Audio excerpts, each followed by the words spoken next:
An average content creator is struggling to pay the bills, and that is because they don't have any business model around it. When you have revenue that's coming in at the beginning of every month, no matter what, you don't have the same level of stress. Stu McLaren is a Canadian mastermind entrepreneur. And the author of Predictable Profits. And he's worked with some of the most influential entrepreneurs in the world.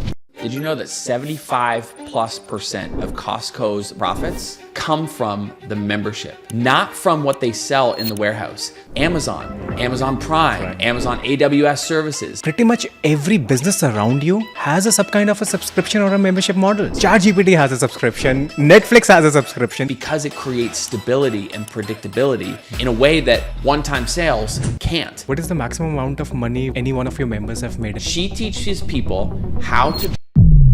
What? And that is a multi-million-dollar a year membership. Ultimately, the fastest way to build your audience is just to identify where the audience is and then get in front of them. I had a great business, but I had a terrible business model because I was trading my time for money. Can I ask you how much did you sell it for? Oh, look at this guy. He's getting into the details. How much you should charge for your membership? How to retain members? Why do people cancel? Now, what about people who don't like selling? They're screwed. If you're in a market where you can teach a skill, then that is a great market for a membership. This is where you are leaving a ton of money on the table. Yeah, I can already see the money here. Well, we're about to make you a whole lot more money. Okay, let's get started. I can't wait.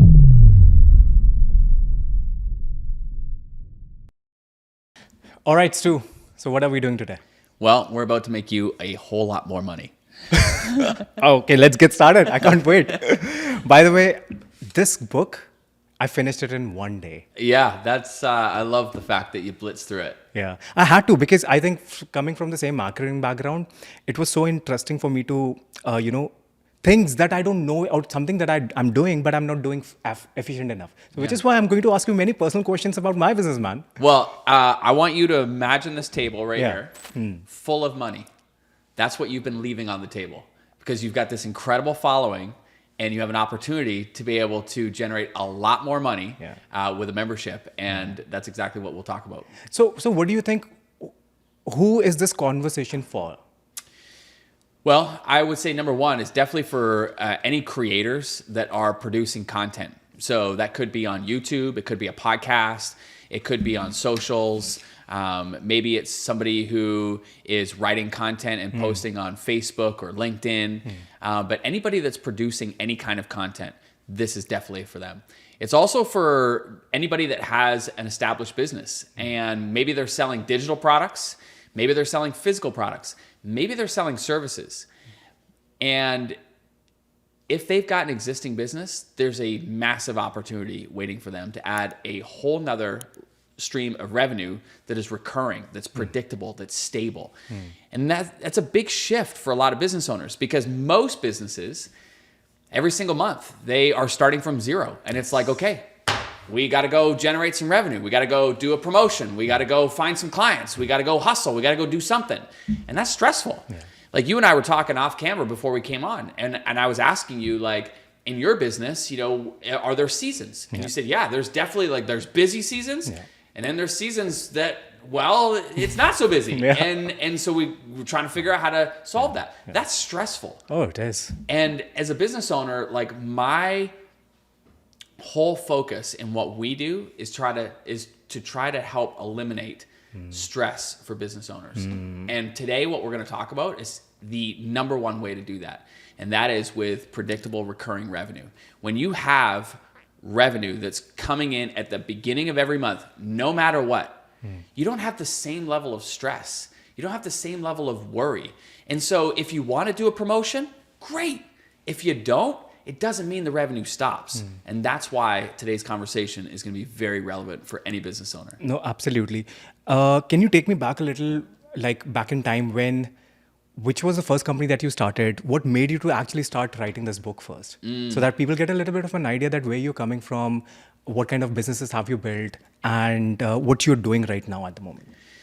So I built all kinds of different businesses. My first one, I was fresh out of college or university, and I just knew that although I had gone through for business and all my peers were all going off into the corporate world, I knew that was not for me.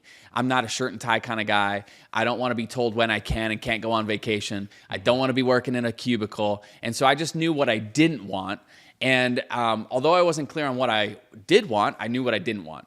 And so I started as a speaker, speaking to colleges and universities, and I was helping kids think more creatively, whether it's in their schoolwork, whether it's in their job applications, whether it's in, even landing the, boy or girl of their dreams, you know what I mean? Like, trying to, exactly. Like, because creativity took me from failing out of university to graduating top of my class. And so I knew how to use ideas and how to come up with ideas to improve your life. And so that's where that was my first business, was traveling around to colleges and schools and teaching kids this stuff.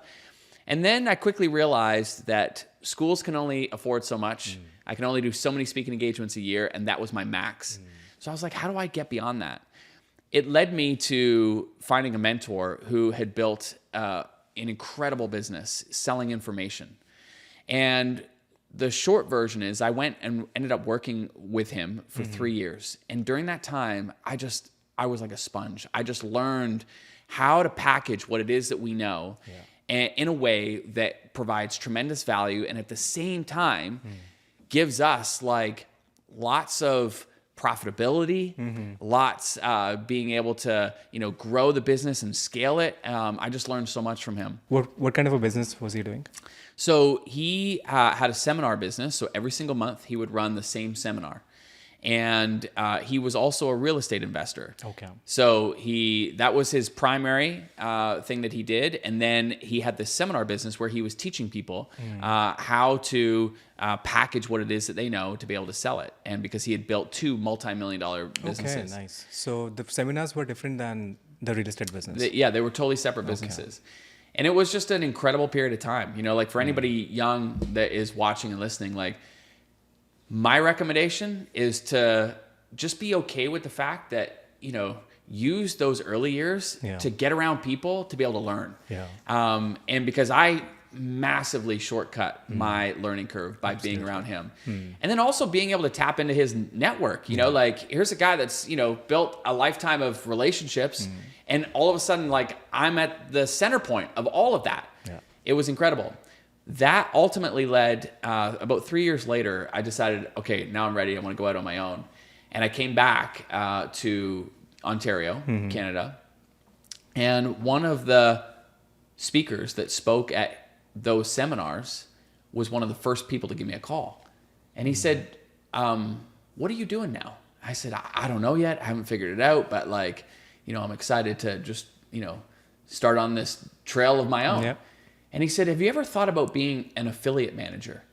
And I was like, no, what is an affiliate manager? Yeah. And he said, well, look, he said, you're really good with people. You're a great teacher and you've got a sharp marketing mind. He's like, those are all the qualities for a great affiliate manager. And so essentially an affiliate manager is somebody who is teaching a virtual sales force how to sell somebody's product. So let's say like your watch, let's say you're the maker of that watch. And you want to get that watch in front of a whole bunch of more people. Well, there's a lot of people out there that have traffic that are already in front of that audience. And so if you can convince them, so to speak, hey, talk about my watch, and every watch that you sell, I'll give you a little bit.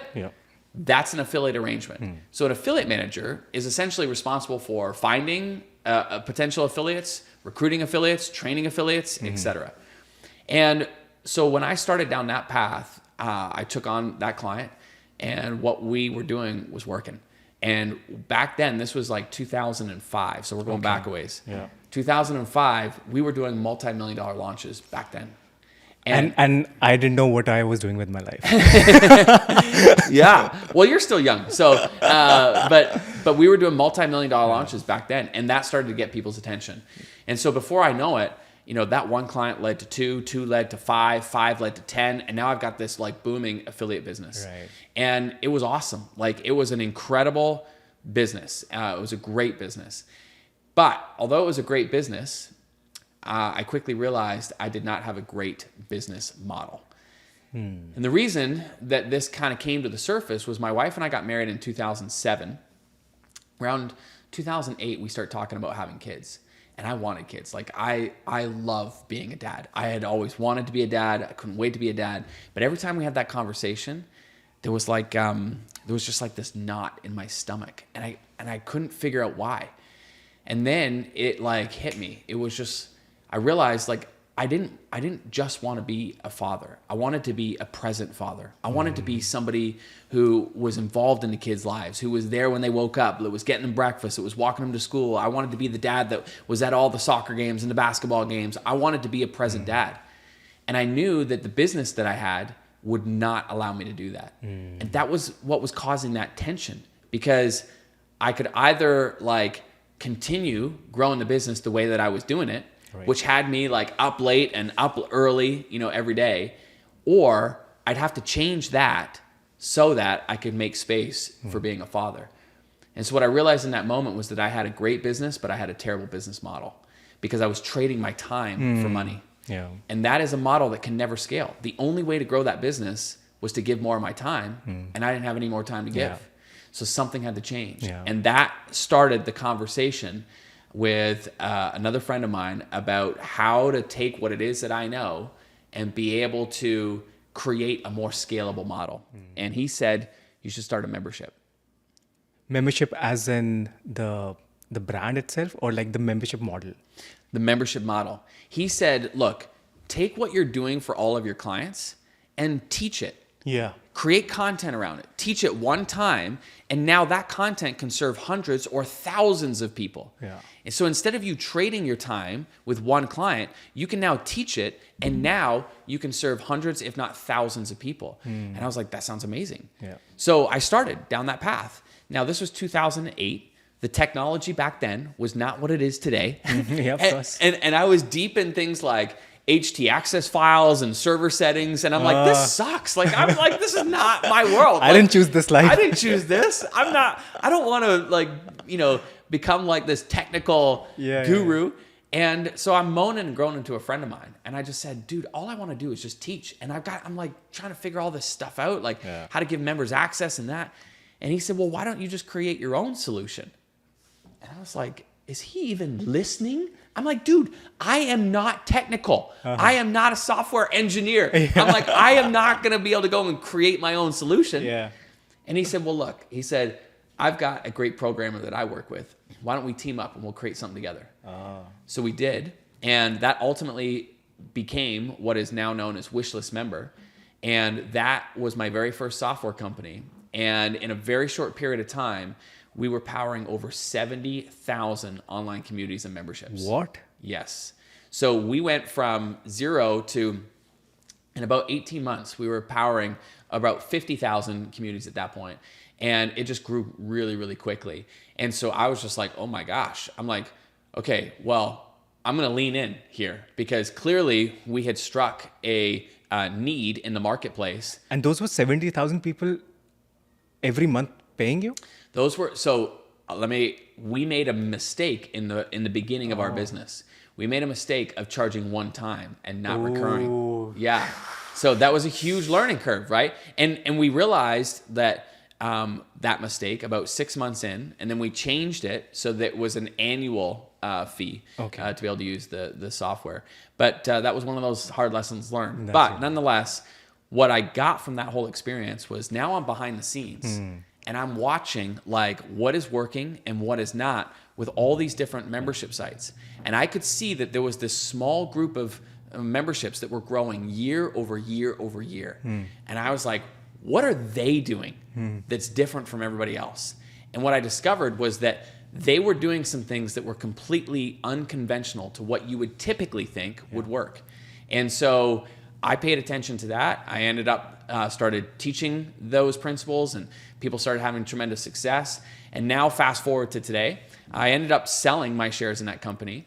And I've now since started another membership software platform. It's called membership.io. And it is by far the world's #1 membership platform. And we can talk about why I did that. But What's been magical is now we've been behind the scenes of tens of thousands of different memberships in all kinds of markets, from photography and calligraphy to fitness and finance and music and art and health and dog training. We even have Holly George, who has a membership site teaching people how to make balloon animals, for crying out loud. Yeah, it's called the Twisterhood. It's a six-figure a year membership. Yeah, and so that has been magical because we have been able to help so many people in all kinds of different markets. And that was the premise for the book, because ultimately at the end of the day, I was like, more people need to know how to do this. And that's why we wrote the book. Wow. That's a lot of story behind what got you to this level. Also, I was thinking when I was reading this book, if you think about it, like pretty much every business around you has a kind of a subscription or a membership model.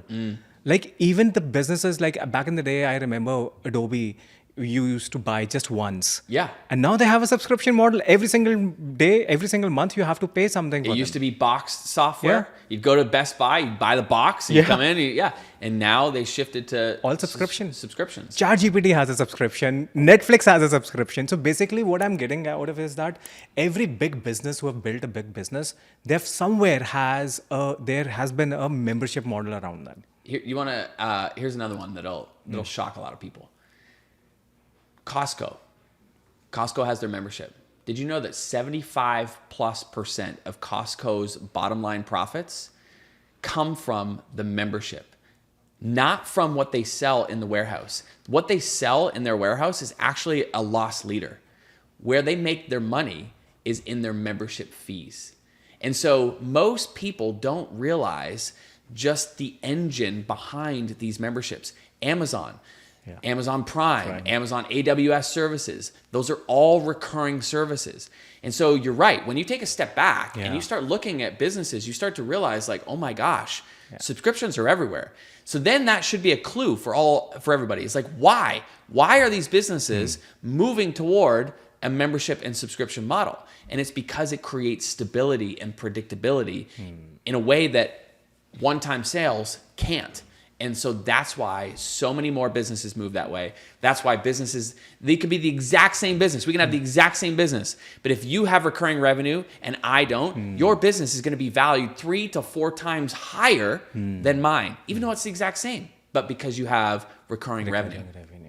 So any kind of business can have a membership model? Virtually any kind of business. Now, I mean, there are exceptions. Like if you're selling tires, it's going to be hard to, maybe have a subscription around tires. But yeah, there are like product-based businesses or product-based memberships, sorry.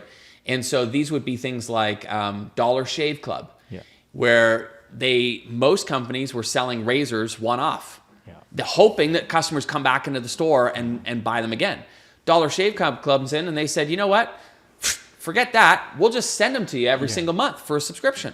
And so they, in a 4-year period, went from a fledgling startup to being sold for over $1 billion in 4 years. Seriously. Isn't that crazy? But it was all based on subscription. So that's a product-based membership. And you'll see these like ties of the month, socks of the month, candles of the month. My wife belongs to an earrings of the month club, t-shirts of the month, like all kinds of product-based memberships.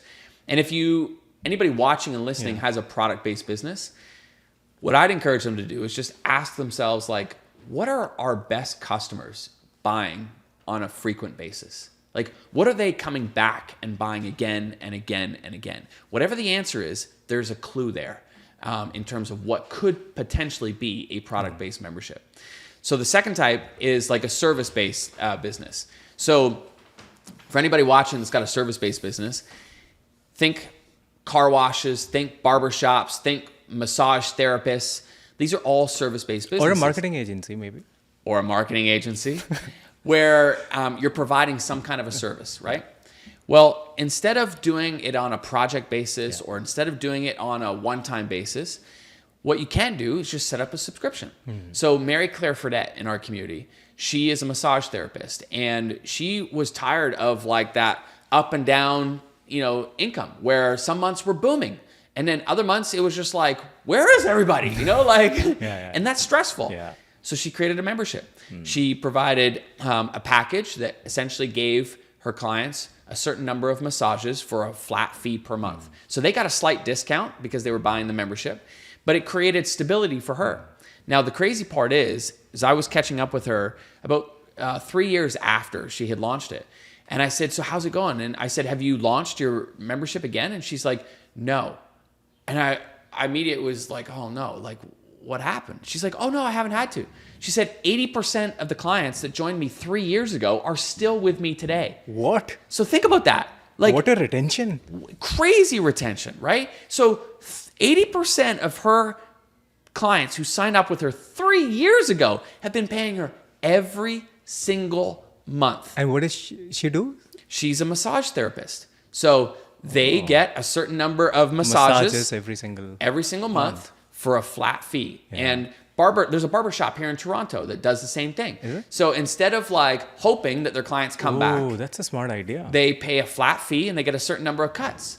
And so it's great for the clients and it's also great for the business owner because you know at the beginning of the month, you're going to get paid by all of those members. Yeah. And so anybody with a service-based business can do the same thing. Yeah. It's just it's just shifting the mindset. Yeah. How do we take a customer that would buy from us one time and instead shift to a customer that we're doing business with every single month? The third is what my favorite. It's a knowledge-based membership. This is where you're sharing, either things that you've learned, your experiences.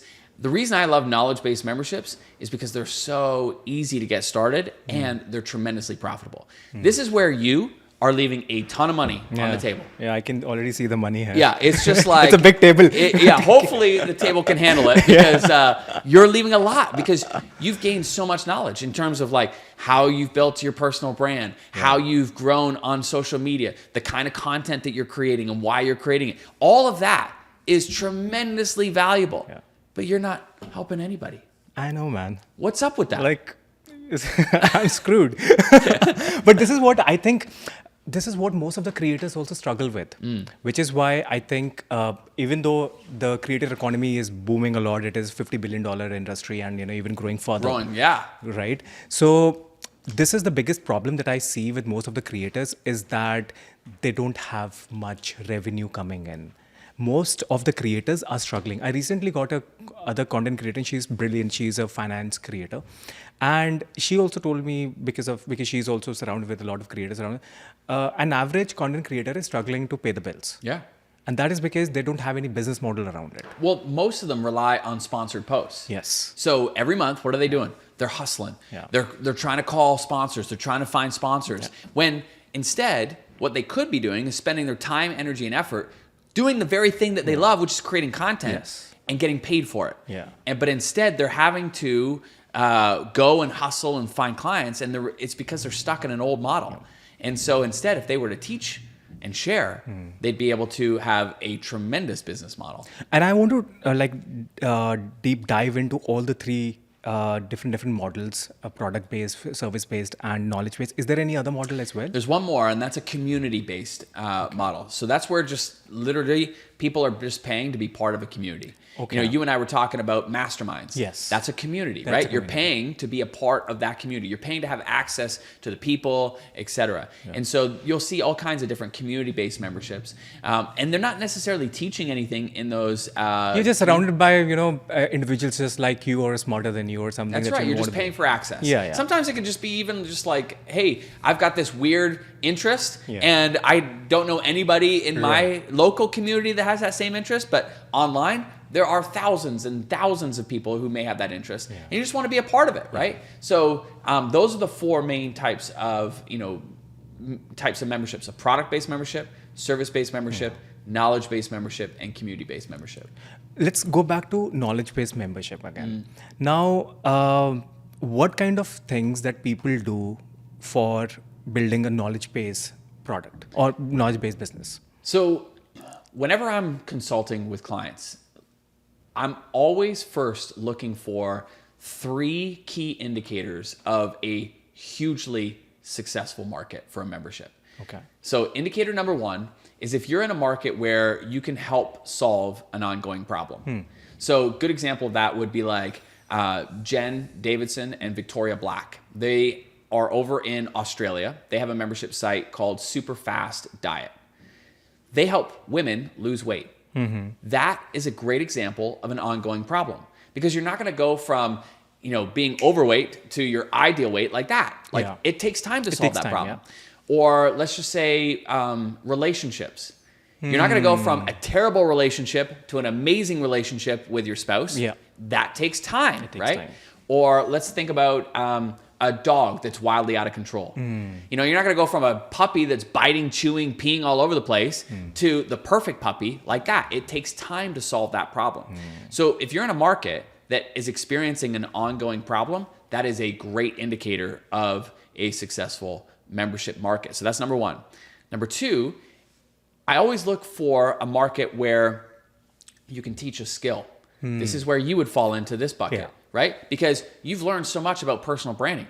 Dude, you were telling me off camera that you went from 0 to over 100,000 followers in a month. That is insanity, right? There are so many people around this world that are like, how did he do that, right? Well, that's a skill. And you've since grown that even further, right? You've eclipsed over 500,000 followers. Like, how are you doing it? That's a skill. And so somebody's not going to go from not knowing anything to becoming an expert like that. It takes time to develop those skills. And even then, even when they do get really good, things are always changing, right? And so there's always value in continuing learning. Like, you don't see a black belt in karate. You don't ever see them stop practicing the fundamentals of punching and kicking, right? They just go deeper and deeper in their level of mastery. And so if you're in a market where you can teach a skill, then that is a great market for a membership. And there are all kinds of examples. Like I think of Levi Kajula and his business partner, Tony. They teach people how to play the guitar. Well, that's a skill that takes time, Like, you're not going to go from not knowing how to play the guitar to becoming like this incredible musician like that. It takes time to learn those skills. Or like art. We have a lot of creatives in our community who have thriving 6- and 7-figure a year memberships. Well, what they're teaching are skills like how to paint with watercolor, how to paint in a certain style. There's one woman over in the UK. Her name's Bonnie Snowden. In 2021, she started her membership. By 2023, that was $1 million a year membership. Today, it is multi-million dollars. And listen to this. She teaches people how to draw realistic animals with colored pencils. Really? Teaches people how to draw realistic animals with colored pencils. And that is a multi-million dollar a year membership. But that's a skill-based membership. That's a skill-based membership. Because somebody's not going to go from not knowing how to draw to being able to draw these like realistic animals like that. It takes time to learn those skills. But again, like it is like how many people are paying her this much? Thousands every single month. Thousands. It's about a $2.5 million a year membership right now. And so the thing about a membership is you got to realize that it's not a one and done concept. Like, we're going to, throughout the year, we're going to promote multiple times. And each time we're going to add more and more members. And if you look at the growth curve of successful memberships, it looks a lot like a staircase. So it goes up and then it holds steady. And it goes up and holds steady. Most memberships, though, they've plateaued. So most memberships, they'll get off to a start and then they'll hit this flat line, or they'll hit a slow decline. And they're like, whoa, what's going on? Like, I don't know what's happening. And it's just because they're doing things the conventional way.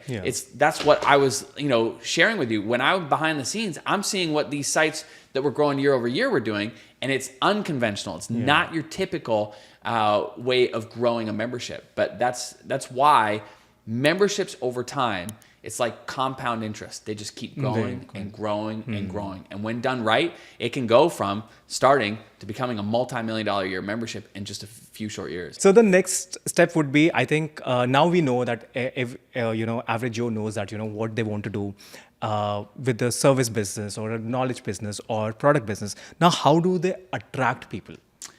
Well, listen, you're one of the best people to talk to about this. But at the end of the day, what we're trying to do is we've got to identify, like, where are our audience already? Like, the people that you want to attract are hanging out somewhere online already. You just got to figure out where they are. Where they are. And, whether that's on Instagram, whether it's on TikTok, whether it's on LinkedIn, whether it's on YouTube, or whether it's, in a forum or a Facebook group or whatever it might be. But you got to figure out where they are, because ultimately the fastest way to build your audience is just to identify where the audience is and then get in front of them, right? Too often, people overcomplicate this process. Just keep it super simple. Like, people are already hanging out somewhere online. Right. You just got to figure out where they are, and then you got to, get in front of them. So then the question becomes, well, how do I get in front of them? Well, we recommend a strategy called borrowed influence. Very simple. Concept is this. You figure out where your audience is already hanging out, and you figure out who owns that community, who manages that community. And then you look for opportunities where the community are asking questions that are going unanswered. And then you come in and offer to be able to provide some content or training to be able to help answer a lot of those questions. So I'll give you a real world example.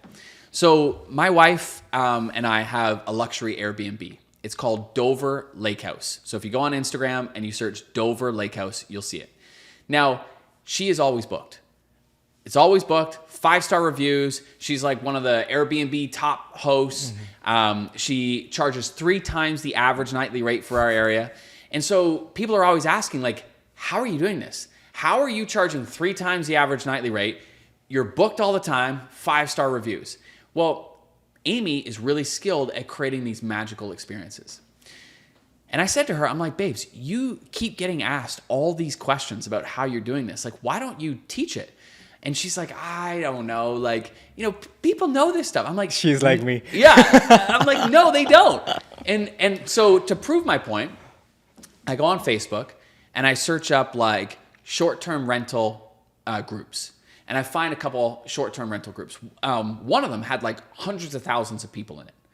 So I go into the group and I just start scanning down the feed and I start seeing common questions that are popping up.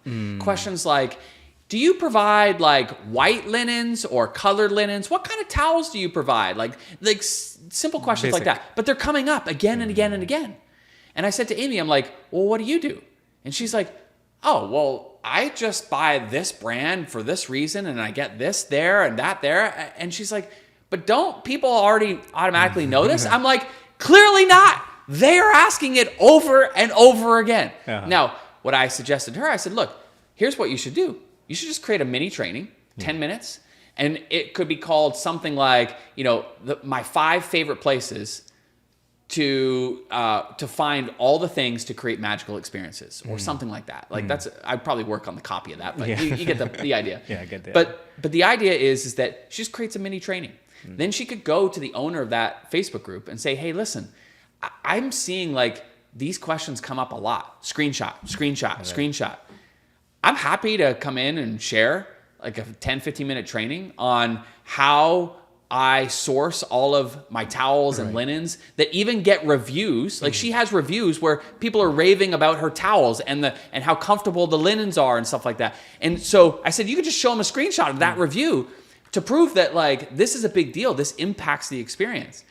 And that's how easy it could be. Because for the group owner, if they are being presented like evidence that people in their community are asking these questions over and over and over again, and they've got somebody who's an expert that can come in and speak to those questions, of course they're going to say, come on in. Like, sure, that's amazing. It's going to elevate their brand. It's going to elevate their brand, right? And it doesn't cost them anything. There's no energy on their part. Like, it's an easy win-win. Okay, so now she's in front of the audience. What next? Well, she delivers that training. She gives all these incredible resources. And then at the end of it, she might say something like, and hey, I've put together like a list on one page that contains all the links and additional resources. If you'd like that, just go to www.somelandingpage.com, right? And so now she's in front of the audience. She's provided tons of value, and she's given a resource that if people want it, they'll go to that page and they'll opt in. And now she starts building her audience by getting in front of this other audience. And that is a rinse and repeat strategy that she could do over and over again. She could take the same training and she could go to another Facebook group and another Facebook group and another Facebook group. She could do the same training. She could identify people on Instagram that are teaching Airbnb strategies, and she could say, hey, you want to do a quick collab? I'll teach this strategy. Like, there's so many fast and easy ways to get in front of audiences that already exist. First, identify the gap, create a mini training around it, and then offer to deliver that mini training. When you get that opportunity, create a resource that people can get at the end of it, and that's how you start building the audience really quickly. And the resource that you're talking about, is that going to be free?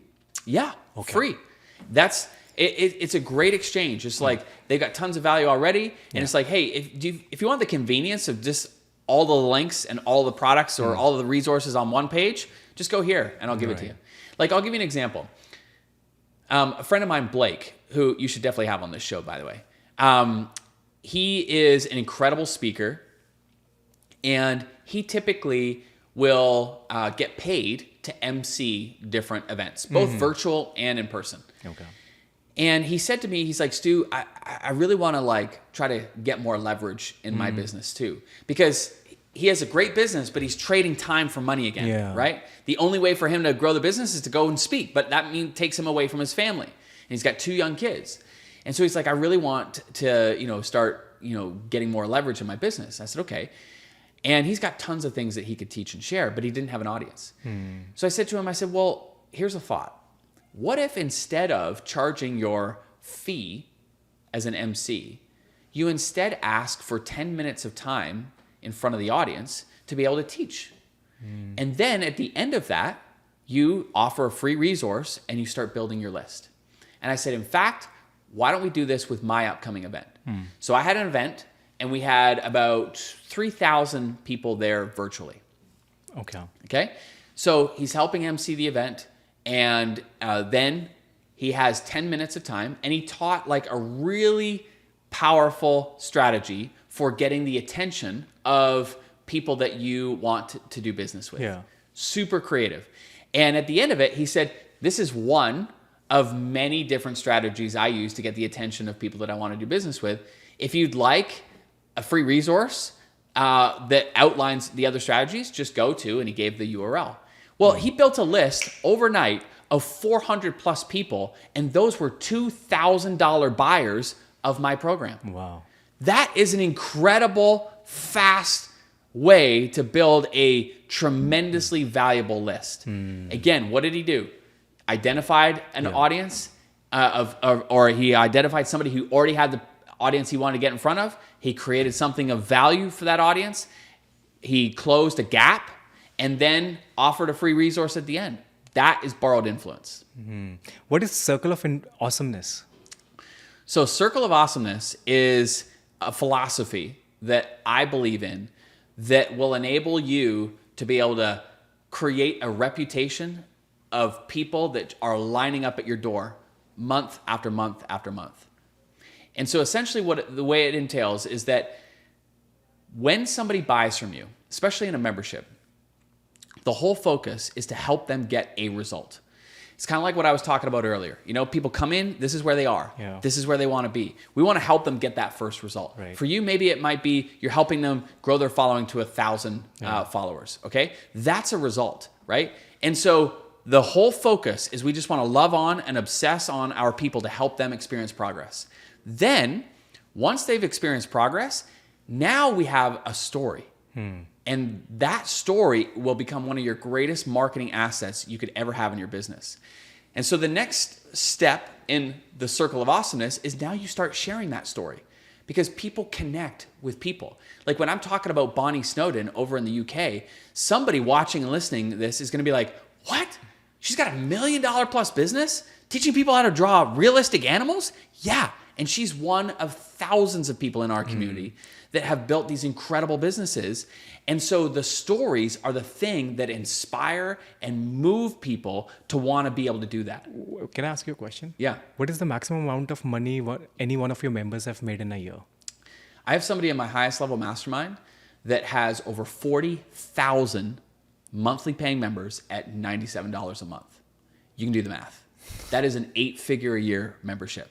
When they do promotions and enrollments, they'll welcome tens of thousands of new members at a time. And so, there's some very profitable And what do they sell? What's that? What do they sell? They help people grow their businesses. Okay. Yep. So it's business training. Yeah. $97 and 40,000 people signed Over up. 40,000 people. Yeah. Then there was another topic in your book, and it had such a cool hook that I written exactly what it was. So, what are the 2 powerful ideas that generated over 100,000 leads? Okay, this is gonna feel almost too simple, but it's incredibly powerful. Because everybody watching and listening, if you've ever had somebody asking you questions, then you can use what I'm about to share to begin generating a whole lot of leads. So back in the early days, we started creating content on a regular basis. That was building our audience, but that wasn't building our email list. And so we needed a resource that people would want that we could offer so that we could start building our email list. Yeah. And one day, Rick on our team, he said, Stu, we get so many membership related questions. Can we just sit you down and ask you the top 10 questions and then you answer them? And I said, sure.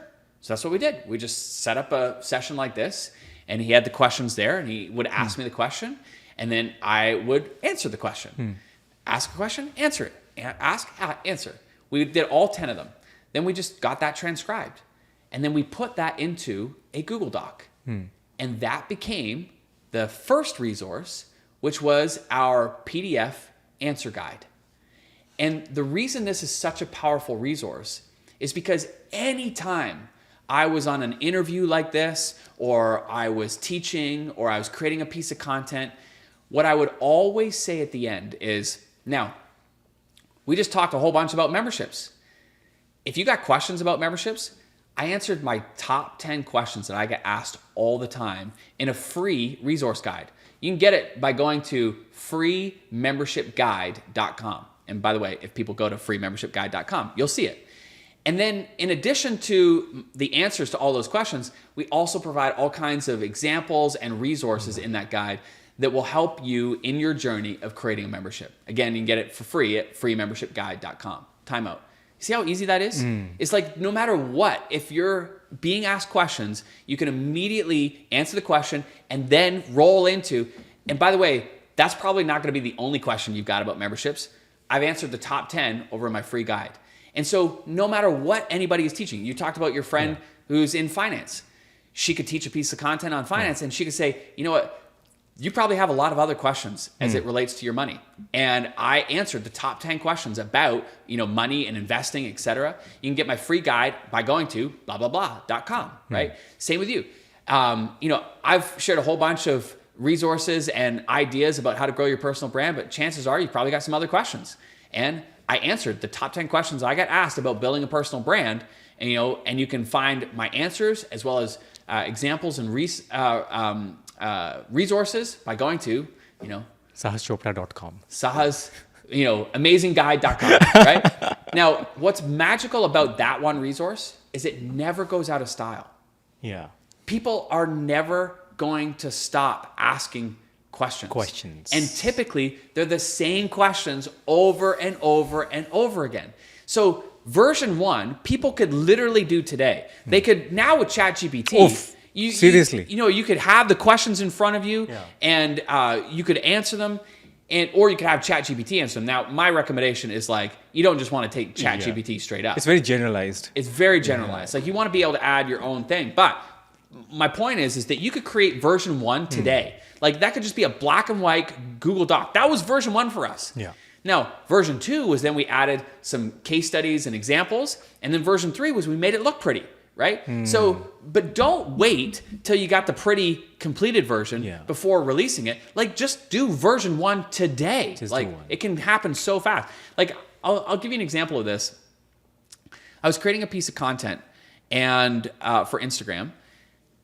And it was an interview between Mark Zuckerberg and Mr. Beast. And in the interview, Mr. Beast was telling Mark that his most viral videos Was on Facebook. are videos where he doesn't say anything. Uh, And he said the reason that those are his most viral videos is because they reach a much more global audience. yes.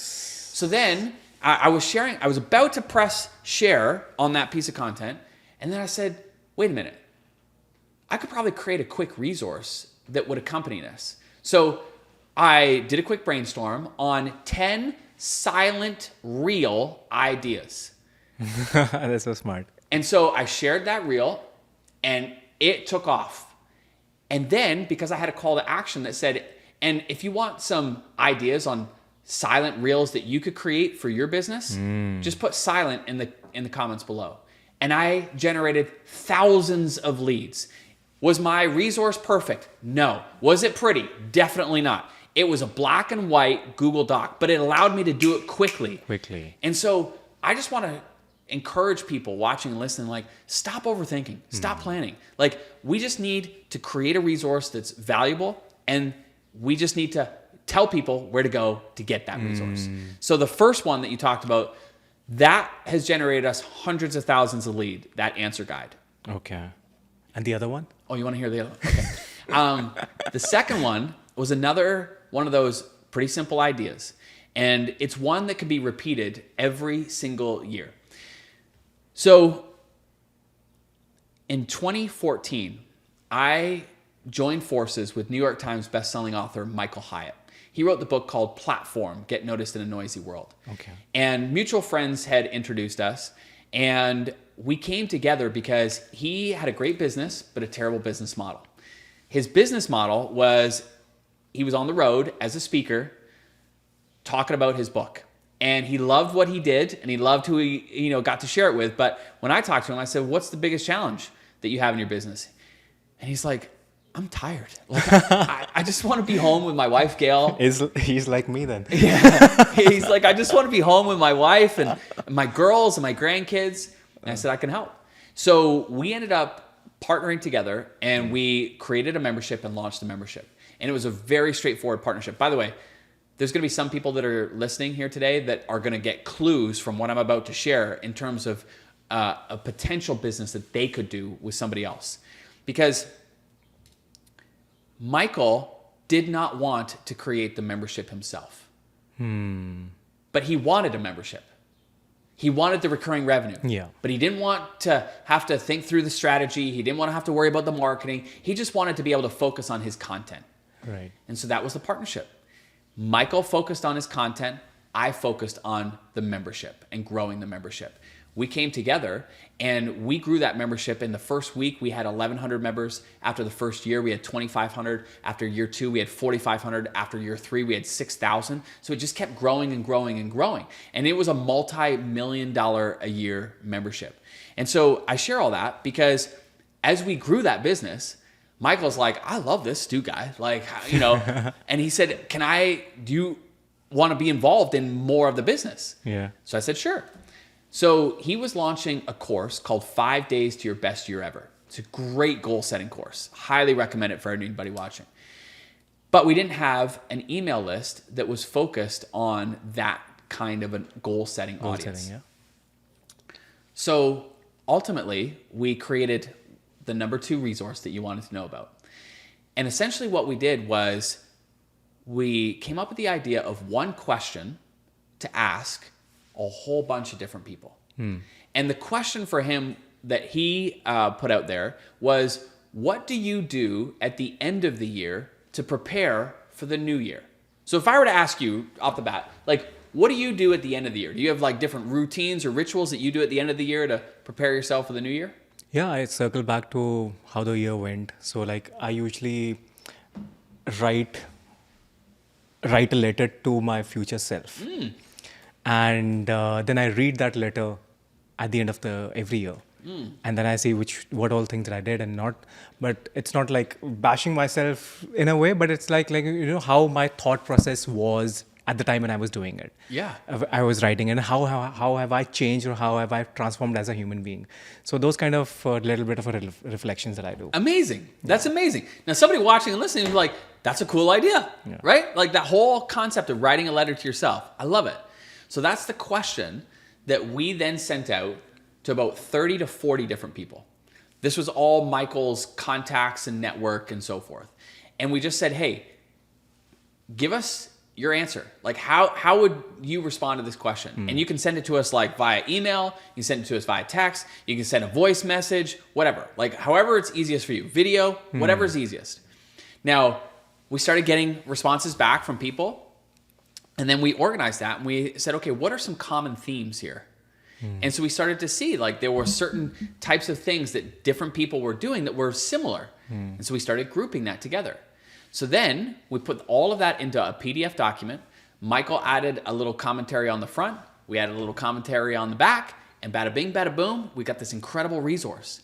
And so now when we started putting it out there, people were really interested. Okay, well, what does Tony Robbins do at the end of the year to prepare for the new year? Yeah. What does Sahas do at the end of the year to prepare for the new year? And so now people were opting in to be able to get that resource. So the reason that I love that is because you don't have to think. You just have to come up with a really good question. Yeah. And then you just curate all of those responses into a resource that people would find valuable. So we've since done that. We've done it where we asked a whole bunch of our 6 and 7 and even 8-figure membership site owners, and we asked them like, what's the number one strategy that you use this year to grow your membership?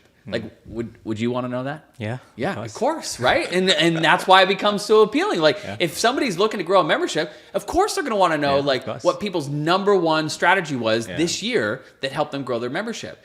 And so we curated all those responses, and that became a resource guide, a curated PDF that now serves as a way for us to grow our audience. And how many leads did you get from that? Tens of thousands. Like, and with Michael, he generated over 40,000 leads in less than a month from that one resource. And when you're talking about generating those leads, is it through paid ads as well as paid ads? Definitely accelerate it. Yeah. But the initial growth is that like he sent out to his email list and said, hey, I got this great resource. And so that began the growth of that list. But then there was, it became a conversation because everybody's then talking about like what Tony Robbins does and what this person does or that person does. And so now it becomes this thing that people are talking about and they're sharing. And that viral growth is also helped fuel it. But yeah, it definitely started with his own, email list. And then it was accelerated certainly with ads. We're running ads to that. But then certainly the viral component of it as well. But okay, let's go to the next part because now I've understood that, okay, how to attract people. Now people have signed up and they are a part of the membership. But one of the biggest challenges for any membership model is that cancellations. Why do people cancel? Because they're not getting value. Like, don't overthink this. In a membership, we are in the happiness business. As long as people are happy, they'll continue to pay. Like, and by the way, isn't that a beautiful business to be in? Like, we're just in the business of keeping people happy.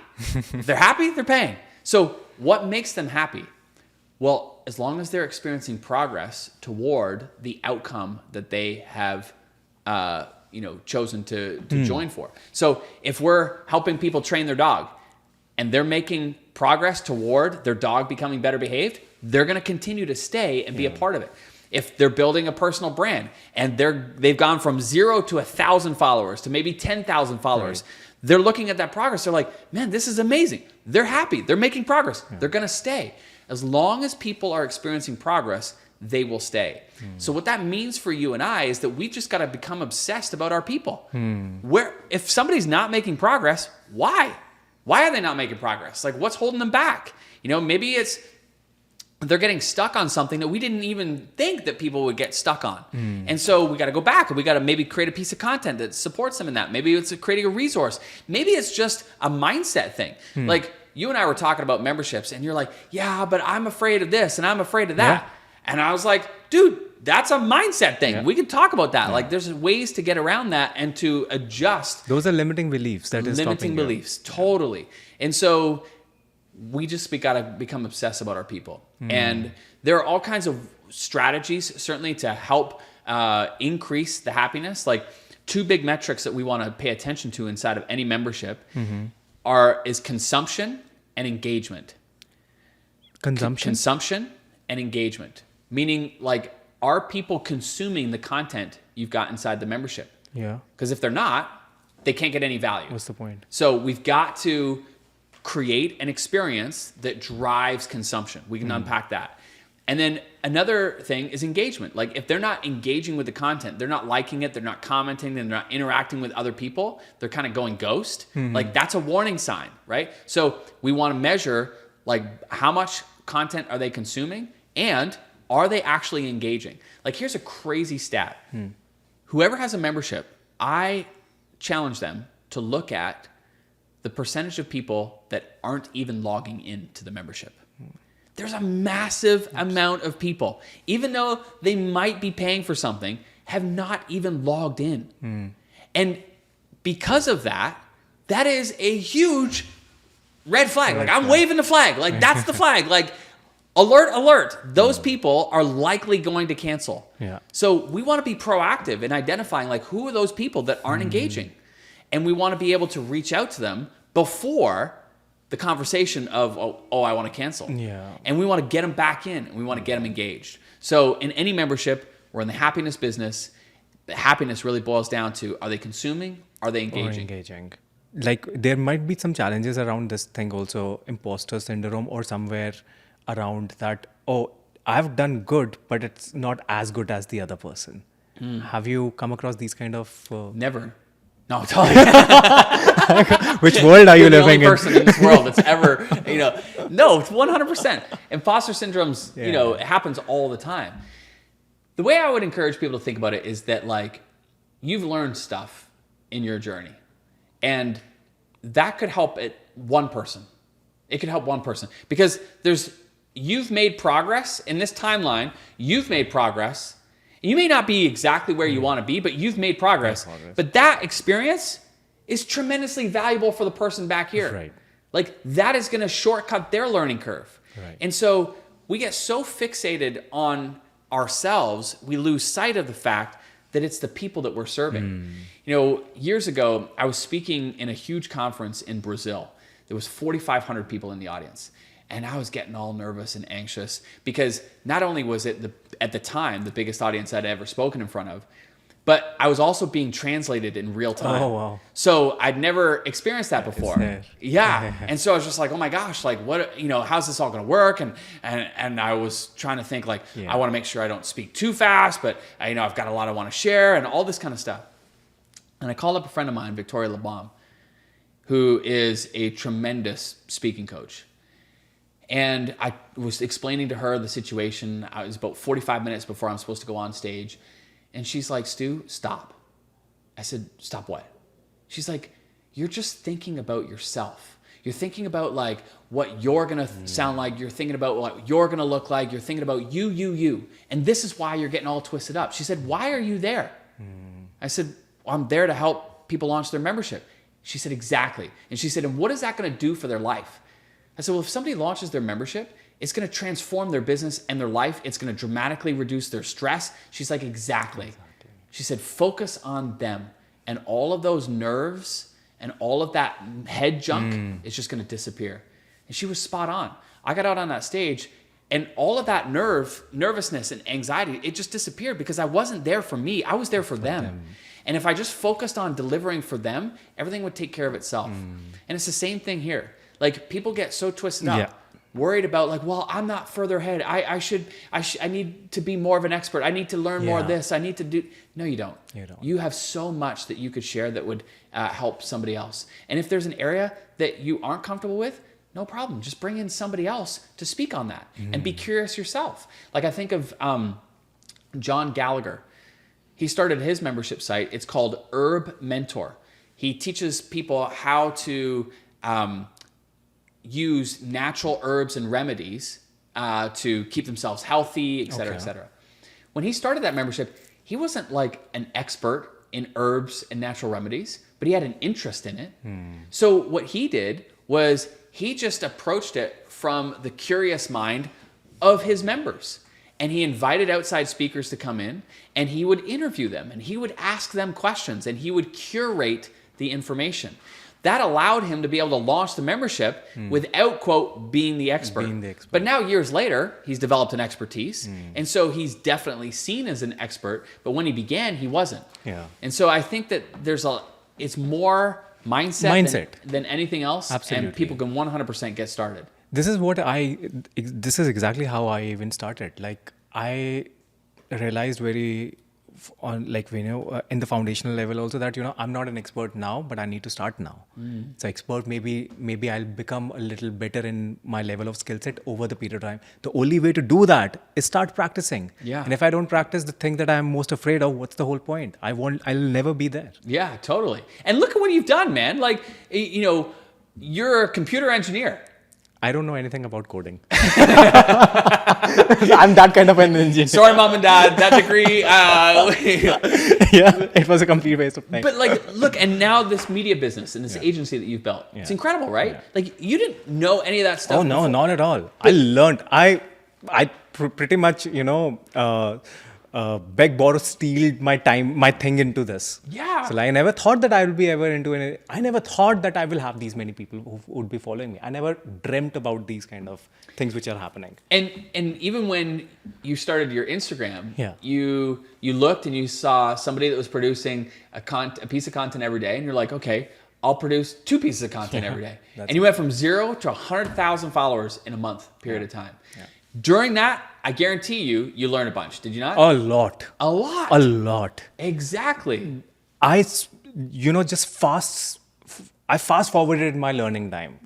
And that has always been helping me to, maybe if whatever the next level of challenges, that I try to think about how can I fast forward. So which is why I told you that, I dropped out of college.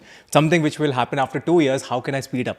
Be with the people who are smarter than you. Yeah. And I learned a bunch of other things, which is real world scenarios. Totally. And that's why memberships thrive. Yeah. $1 million question. Okay. How much you should charge for your membership? That's going to depend. And I know you don't like that answer. It's going to depend on a few factors. Okay. Number 1 is your market. And number 2 is whether it is a front end or a back end membership. So let's kind of unpack this. What do you mean by that? So a front end membership is going to be a membership that you're going for lower price, higher volume. Okay. Yeah. The purpose of that is that you want more people in there because maybe you have some other ways that you can serve that audience with courses, consulting, masterminds, anything else, right? Other products and offerings. And so a front-end membership is generally going to be priced lower than a back-end membership. We'll talk about the back-end in a minute. Generally, price points for a front-end membership, if you're teaching people about making money or saving money, generally a front-end membership is going to be between $50 to $100 a month. Okay? If you're in a market where you're not teaching people anything that's directly related to making money or saving money, generally your price points are going to be anywhere from low end $10 upwards to about $50 a month. So that's a front-end membership. Now a back-end membership is much different. A back-end membership typically comes after you've worked with somebody. Okay. Whether it's in a course, whether it's in a cohort, where you've worked with a group of people for a period of time. A back-end membership, they've already developed a relationship with you, right? They've already seen what you can do. Now they just need support and help in implementing the things that they have learned from you. And that's where a back-end membership comes in. So back-end memberships on the low end range from $100. On a high end, I've seen them go upwards of $300, $500, thousands of dollars. So a back-end membership, the price points are much, much higher, but you're also dealing with a smaller group of people. Yeah. But the conversions are typically higher because they've already got all this incredible trust with you. Right. So a good example was like Nicholas Wilton, another artist, by the way. He called me up in a bit of a panic. He was coming to the end of delivering his course. Okay. And he said, Stu, he's like, these people, they've had an amazing experience, but I can already see in the community, they keep asking for more. And I said, okay. He's like, I know they need a membership. He's like, but I don't have a membership. So what am I going to do? I said, well, you're going to do your founding member launch. He said, what does that mean? I said, you're going to offer the membership before you've even created it. And I walked him through that process. But the reason I'm sharing this story is because I want you to see what happened. He had about 300 people that had come through that program at that point in time. And when he offered his membership, he basically said, so many of you have been asking, like, what's next? What happens next? And he showed screenshot. And he said, and it got me thinking, how can I continue to support and help you? And then I had the idea. We should start a community where we could work on our art, not just through the duration of this course, but all year long. And so I'm going to put that together, but I don't have it created yet. But if you would like to join as a founding member, I'm going to give you the absolute lowest rate. And when we do launch it down the road, the price is definitely going to go up, but your price will forever remain at the low rate. Of the 300 plus that joined, he had over 180 join at $30 a month. That's $5,400 a month like that. That's over 60 grand a year from a founding member launch. The reason those conversion rates were so high is because he had built up incredible trust with that audience during the course that he was delivering. So back-end memberships are generally higher price points. They generally are going to have a higher conversion rate. Front-end memberships are generally lower, but higher volume. That make sense? Yeah, absolutely. Yeah. So now the last question for anyone is to, like, how to retain members. That is the number one factor that, we lose on. Yeah, if you've got a membership that is losing members, it's like a bucket with holes in it. It's just leaking water. But don't you think that will automatically happen where there are going to be some people who are obviously going to leave at the end of the, like, even if you are, like, for the whole year? Two questions. One question is that do you suggest to have memberships which are annually recurring or monthly recurring? I think you should have both. You should have both. I think you should have both options, monthly and annual. Yep. And a lot of times people will think that, well, I'm going to go for annuals. Yeah. Because typically members are going to fall off, and at least I'll end up making more money if I've got annual members.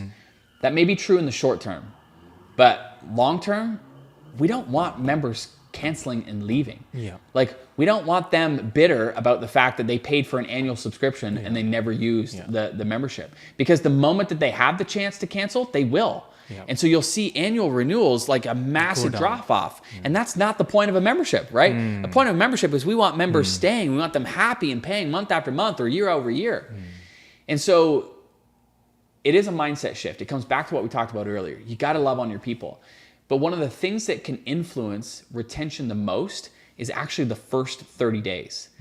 What we want is we want to be able to create a positive experience in that first 30 days. Because studies have shown if somebody has a positive experience in that first 30 days, it will on average triple the lifetime value of that customer. So we want to pay attention, like, what are we doing in that first 30 days to create a positive experience? Yeah. And there are really three things that we want to do. Number one is we want to help people get clear on where they are and where they're going. So like what we talked about earlier, we have like this measuring stick of progress. This is where you are. This is where you want to be. If you're at this stage, focus on these few things right now. So we want to create clarity for people on where they are, and we want to help create focus for them in terms of what they should be focused on. Because the advice that you would give somebody that has 0 followers is different than the advice you would give for somebody who's got 50,000 followers. Am I right? Absolutely. Right. So that is my whole point in sharing that clarity piece, because we want to give clarity around where they are and what to focus on. That's number one. Number two is we want to help them connect with other people. One meaningful relationship can frame up the entire experience they have. So I'll give you a real world example of this. I've got 2 amazing kids. When we moved to the house that we're living in now, it was a totally new community. So we didn't know anybody. The kids didn't know anybody. So that first day of school, you're just like, oh, please, like, let them just like feel comfortable, let them feel settled. We drop the kids off, they find the teacher, and they go. At the end of the day, we come And I'm waiting for my kids to come out, and my daughter comes running out first. And I'm looking to see her face, like, is this a good day, bad day? Like, I'm trying to gauge. She comes out, she's got a huge grin on her face. And she comes running up to me, she's like, Dad, this is the best school ever. I'm like, really? Yeah. I'm like, tell me why. She said, well, you know how I used to go to a Montessori school? I said, yeah. She said, there's a girl in my class that used to go to a Montessori school too. I'm like, oh, that's amazing. She's like, yeah, but Dad, you know how I love horses? I said, yeah. She's like, she loves horses too, and she rides. I'm like, oh my gosh. She's like, but Dad, it gets even better. You know the new stable that I'm riding at? Yeah. Her mom owns the stable. I'm like, what? I'm like, what are the odds? She's like, Dad, this is the best school ever. Time out. Her whole mindset that this was the best school ever was because she made one meaningful friend. And that's the power of connection. In our communities, if we can help connect our members and help them form one meaningful relationship, it can frame up their entire perspective. The third and final thing is that we want to help people get results early. We want to help them get a quick win. So this is, again, when we're identifying where people are in their journey, and we say, okay, right now, if you just focus on these few things, you're going to experience progress. And if they experience progress in that first 30 days, that is going to create confidence and momentum, and that is going to frame up their entire experience as well. So at the end of the day, there's a lot of things that you can do to improve retention, but the 20% that'll help you get 80% of the result is your onboarding and this first 30-day experience. Number one, help them get clear about where they are in this journey and what they should focus on. Number two, help them form one meaningful relationship in your community. And number three, help them get a result. Help them experience a quick win or progress in that first 30 days, and they'll feel confident and they'll have momentum on their side. Amazing. I know what you just did there. just natural, No, this is great. I sent you one of the podcasts that I did with Yasir, right? Like he's also a public speaking coach. Great guy. Great. I learned a lot from him as well. So he taught me one way of doing public speaking, or when you are, talking about a topic, it's point, reason, point. So whatever the point is, you talk about that point, and the reason is probably the story or whatever, and then you go back again and talk about that point again so that it sticks. And the same in your case is summarize. Yeah. Right? You talk about everything, you hook, you talk, engage, story, and then summarize is the point again, going back again. So it sticks. It's really just putting a bow on this little package of content that you've shared, so that it makes it easy for people to remember and actually do something with it. Otherwise, they have to go through and they have to think through, okay, what's the lesson in this? Like, how does this apply to me in my life? And that puts all the weight on their shoulders. Just make it easy for them. Yeah. And this is exactly why this podcast and this particular conversation was so important. I didn't want us to go so much in detail about, what should be the landing page, what should be the copy and everything, so that, these are just a little barriers that you will be able to, think about it later.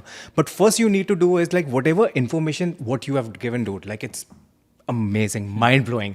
And I think I'm going to probably get started with my personal branding membership. Okay, as well. We heard it. That's a commitment. We got that on recording. Yeah, that's a commitment. Yeah. So probably I'm going to do that. But I want everyone who's watching this right now, do two things. Number one, get this book. This will change your life. About membership, you will understand how the businesses work, how billion-dollar businesses are actually doing it. Second thing, start a business. Start it right now. Even if you're thinking about it, start it right now with a $10 subscription, $20 thing, $50 subscription. And this has everything for you to know about how to get started. That's me. Well, and here's what's exciting. It doesn't take much. No. When I think about the cost of things in today's day and age, everything's going up. Prices are going up everywhere, right? And we're all feeling the pinch of that. Yeah. But a membership can help relieve that load. With just 20 members at $50 a month, that's $1,000 a month of extra income. Yeah. That's a $12,000 a year raise. Yeah. Not from thousands of members or hundreds of members, from just 20. 20 members at $50 a month. That's why I'm so passionate about this, because it adds up quickly and it can reduce a tremendous amount of stress, whether it's a side hustle or whether it becomes a full-time business. Bottom line is that memberships are here, they are thriving, and they can be incorporated into virtually any type of business. And people watching and listening, they've got what it takes to be able to launch one. Yeah. They just need to, commit to actually doing it and doing it today. Even our business model changed a lot just because of membership. So like maybe we don't have the membership kind of a model, but like our agency model is kind of a membership recurring kind of a model. Earlier, back in the day, I remember I used to charge just once. And every time I had to, put the shovel, scratch the surface and think like, what else can I sell? Right. But ever since then, we changed it 4 years ago that, it's going to be monthly recurring model that, whatever that we are, it's like anyone that we get as a client, it's going to be a monthly membership kind of a thing. But it's not like, I'm not saying it as a group community kind of a thing, but like individual memberships kind of. It is. I mean, it 100% is a membership. You're providing services, yes, on a recurring basis, 100%. There's different levels of intensity, and I'm sure you would agree, like the way in which you're showing up for those clients, it's intense, right? Absolutely. Yeah. Because they're paying me also like because pretty big they're paying number. you a lot more, right? Yeah, for sure. They're not paying you $30 a month. No. And so, the price point that you're charging warrants the additional services that you're providing, but you've set it up so it's recurring, so that when a new client comes on board, now that's not just a client one time, that is a client every single month thereafter, and you're not having to worry and stress about reselling that client per se. So what is one last advice that you would like to give to anyone right now? Last piece of advice is I would just encourage people to get out of their own way. At the end of the day, most people have great ideas, but they never move forward on those ideas because they have all kinds of gremlins in their head telling them that they need to learn more, or they need to go to school, or they need to get more experience, or they're too young, they're too old, or nobody's going to listen to me. Who am I? It's all voices in our head that are telling us a story that we're listening to. And when I think of like, not only progress that I've made in my life, but when I look at the progress of the thousands of people that we get to serve in our community, one of the most common characteristics is that people commit. They just commit. Because growth, I heard this great quote from John Maxwell. He said, at the end of the day, most people have great ideas, but they never move forward on those ideas because they have all kinds of gremlins in their head that we're wanting on our side. The confidence, that doesn't come before you commit. Once you commit, then that's when the growth happens. That's when the clarity happens. That's when the confidence starts building. That's when the momentum starts building. And so my encouragement to people is just to get out of your own way and to think of everything that you're doing in your business and in your life is just a simple experiment. It's not tied to your identity, and if it doesn't work, no big deal. You just move on to the next idea, or you learn from it. There's a great quote up on the wall of my son's bedroom from Nelson Mandela. And it says, I never lose. I either win or I learn. And so what's so powerful about that is that if we just get out of our own way and we just think of things as a simple experiment and we're just trying a bunch of stuff, and when something works, do more of it. When something doesn't, do less of that, But either way, we're always learning and we're moving ourselves forward. And that's how we begin to make progress in our business and in our lives. So get out of your own way, get started, and commit today. Amazing, brother. Dude, thanks for having me. Loved it. Thank you. Yeah, thank you. Appreciate it. Thank you for listening to this podcast. And if you're not subscribed yet, then click right now and subscribe, because every week I'm going to post a video or a podcast, and it is going to be about marketing, content creation, and business. And if you want to check out some other videos and interviews, then here are some of my recommendations for you.